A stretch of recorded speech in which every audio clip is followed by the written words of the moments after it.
ఈ వీడియో అయితే మిస్ అవ్వకుండా లాస్ట్ వరకు అయితే చూడండి. ఈ వీడియోలో నేను మీకు ఒక విషయం అయితే చెప్తాను, మీకు ఉపయోగపడుతుంది. మీ ఒపీనియన్ కూడా మీరైతే కామెంట్ చేయండి.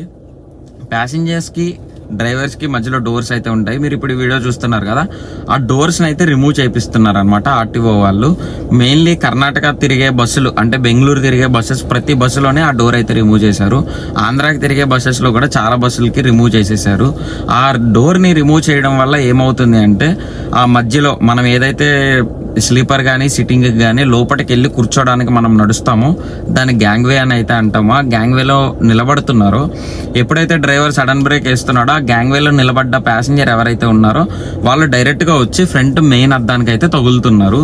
మీకు ఫస్ట్ స్టార్టింగ్లో వీడియోలో చూపించింది అదేనమాట. సో సడన్ బ్రేక్ అప్లై చేసినప్పుడు ఈ డోర్ ఏదైతే లేదో ఆ డోర్ లేకపోవడం వల్ల లోపల ఉన్న ప్యాసింజర్కి చాలా ప్రమాదం అయితే జరుగుతుంది. సమ్ టైమ్స్ అలా తగిలినప్పుడు ప్రాణం కోల్పోయే ఛాన్సెస్ కూడా ఉన్నాయి. దీని గురించి మీ ఒపీనియన్ ఏంటో ఈ వీడియో కింద అయితే కామెంట్ చేయండి. మీరు కూడా ఎప్పుడైనా ఆ గ్యాంగ్వేలో నిల్చున్నప్పుడు చాలా జాగ్రత్తగా గట్టిగా పట్టుకొని నిల్చోండి. ఎందుకంటే ఆ గ్యాంగ్వేలో నిల్చున్నప్పుడు మీకు సపోర్ట్ ఉండదు.